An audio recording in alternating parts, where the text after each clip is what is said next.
Selamat pagi Ibu Indarti selaku dosen pengampu pengantar teknologi informasi dan komunikasi. Di sini saya ingin mempresentasikan tugas kelompok kami yang berjudul Teknopreneur Teknologi Interpreneur. Sebelumnya saya ingin memperkenalkan anggota kelompok saya, yaitu saya sendiri Maria Maxime Edepoe, Bagas Prasatyo, Siti Fatima Asara, Intan Tajudin, Sela Sediana Sihombing. Selanjutnya, kami akan mempresentasikan tentang yang pertama, konsep kewirausahaan, kedua, proses kewirausahaan, ketiga, teknopreneur, keempat, perbedaan antara entrepreneurship dan teknopreneurship, kelima, manfaat pengembangan teknopreneur, keenam, peranan pemerintah dan perguruan tinggi dalam mengembangkan spirit teknopreneur, ketujuh, teknopreneur IT dunia. Selanjutnya kepada Intan Tajudin. Terima kasih Maria.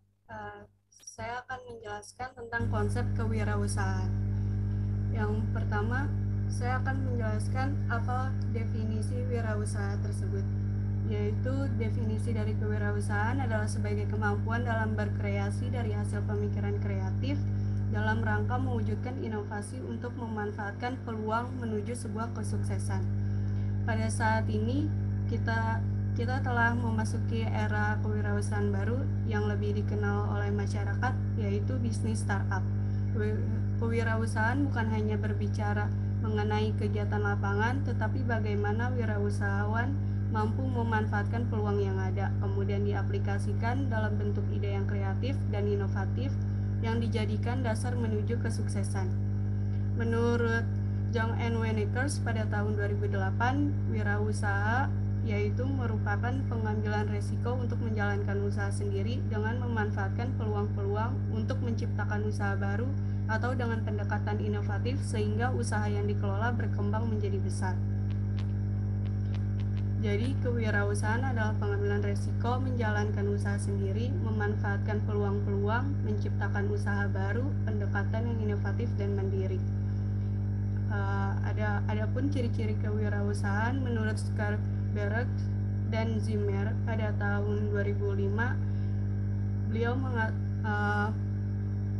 menjelaskan ada 8 ciri-ciri kewirausahaan. Yang pertama ada desire for responsibility, yaitu hasrat bertanggung jawab terhadap usaha-usaha yang tengah dirintisnya.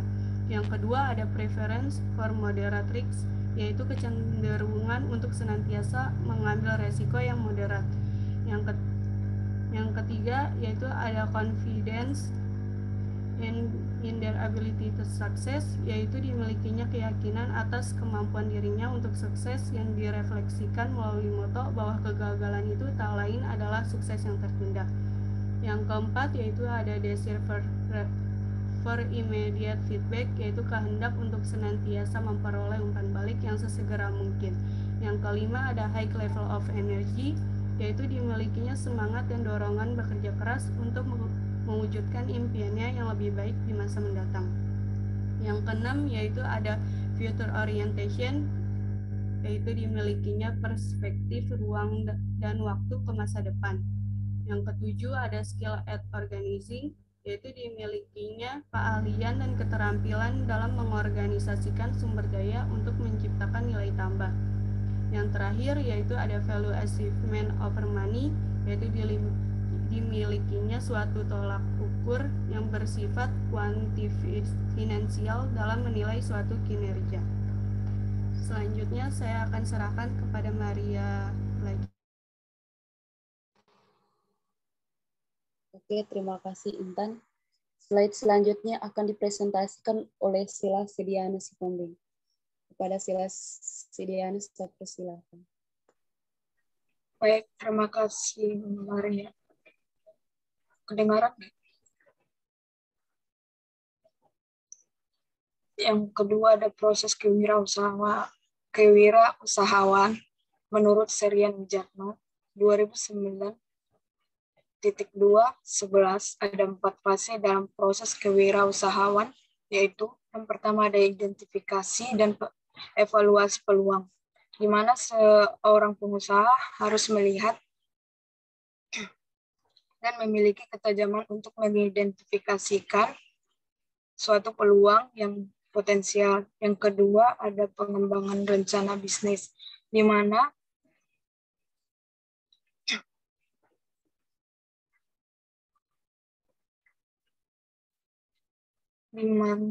rencana bisnis yang baik adalah mengembangkan suatu peluang dan menentukan sumber daya yang diperlukan. Yang ketiga itu ada penetapan sumber daya, di mana seorang pengusaha harus mampu menentukan sumber daya apa yang dibutuhkan dan manfaat peluang yang ada, dan memanfaatkan peluang yang ada. Yang keempat itu ada manajemen perusahaan, di mana kita harus bisa mengimplementasi gaya dan struktur manajemen serta harus bisa menentukan variabel-variabel kunci kesuksesan. Selanjutnya ada definisi teknopreneur. Teknopreneur adalah penggabungan antara pemanfaatan teknologi dengan konsep entrepreneur atau wirausaha. Teknopreneur adalah orang-orang yang mengidentifikasi masalah dan memanfaatkan kesempatan. Menurut Daniel Mankani 2003. Menurut Daniel Mankani ada dua karakter, yaitu yang pertama, melakukan hal-hal yang tidak mencari keuntungan semata. Yang kedua, merasa nyaman bekerja dengan menggunakan teknologi. Selanjutnya, saya kembalikan kepada Maria. Oke, terima kasih Sila. Slide selanjutnya akan dipresentasikan oleh Bagas Prasetyo. Kepada Bagas Prasetyo, saya persilakan. Baik, terima kasih Maria. Selanjutnya adalah perbedaan antara entrepreneurship dan technopreneurship. Berikut adalah tabel perbedaan antara pelaku usaha kecil, kemudian entrepreneur tradisional, kemudian technopreneur. Yang pertama, motivasi. Di usaha kecil, satu, sebagai sumber hidup. Yang kedua, tingkat keamanan. Yang ketiga, bekerja sendiri. Yang keempat, ide khusus. Yang kelima, personality pemilik. Kemudian di entrepreneur tradisional, satu, motivasi mendominasi. Yang kedua, ide dan konsep. Yang ketiga, eksploitasi kesempatan. Yang keempat, akumulasi kekayaan. Kemudian di technopreneur, yang pertama, pola pikir revolusioner. Yang kedua, kompetisi dan resiko. Yang ketiga, sukses dengan teknologi baru. Yang keempat, finansial nama harum. Kemudian kepemilikan. Kepemilikan di usaha kecil, pertama pendiri atau rekan bisnis. Di entrepreneur tradisional, pertama saham pengendali. Yang kedua, maksimalisasi keuntungan. Di technopreneur, yang pertama penguasa pasar. Yang kedua, saham kecil dari kue besar. Yang ketiga, nilai perusahaan terus bertambah.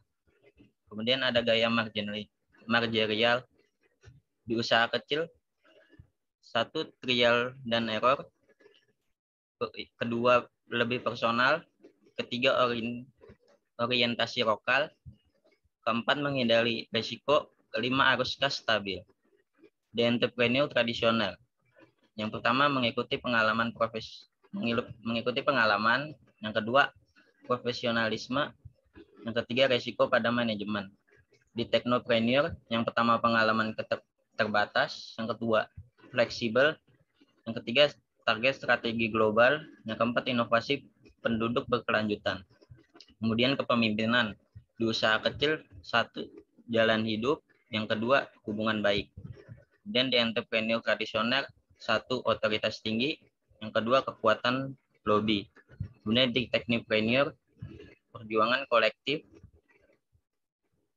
Yang kedua, sukses masa depan. Saya kembalikan kepada Maria. Oke, terima kasih Bagas. Selanjutnya akan dipresentasikan oleh Siti Azhara. Terima kasih Maria. Manfaat pengembangan teknopreneur. ya dibagi menjadi 3, yaitu ekonomi, di segi lingkungan, dan bidang investasi dan inovasi. Dalam ekonomi, 1, meningkatkan efisiensi dan produktivitas, 2, meningkatkan pendapatan, 3, menciptakan lapangan kerja baru, 4, menggerakkan sektor-sektor ekonomi yang lain. Dalam segi lingkungan, 1, memanfaatkan bahan baku dari sumber daya alam Indonesia secara lebih dan produktif. 2, meningkatkan efisiensi penggunaan sumber daya, terutama sumber daya energi. Yang ketiga, bidang investasi dan inovasi seperti air, energi, kesehatan, pertanian, dan keanekaan ragam hayati. Saya kembalikan kepada Maria.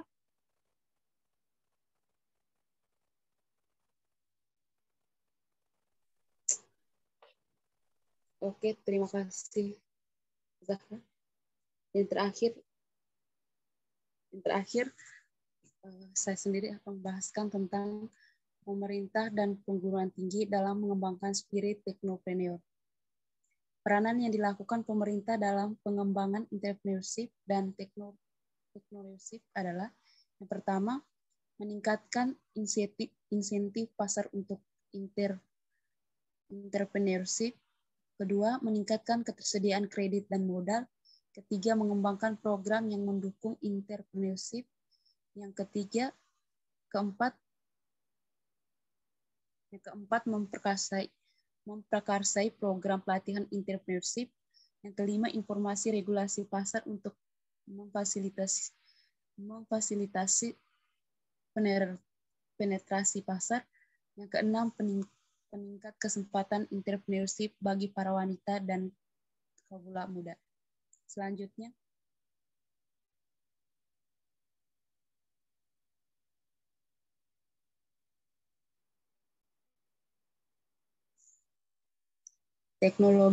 teknopreneur IT dunia. Yang pertama, Facebook yang dibuat oleh Mark Zuckerberg, Eduardo Saverin, Andre McCollum, Dustin Moskovitz, dan Chris Hughes, merancang dan mengembangkan teknologi jaringan sosial yang berbasis web.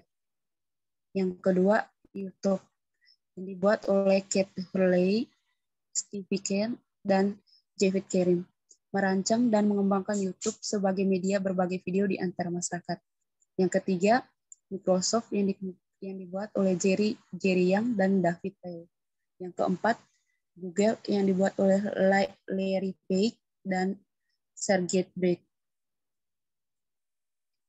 Sekian presentasi dari kelompok kami. Bila ada kesalahan atau kurang dimengerti, kami mohon maaf. Sekian dan terima kasih.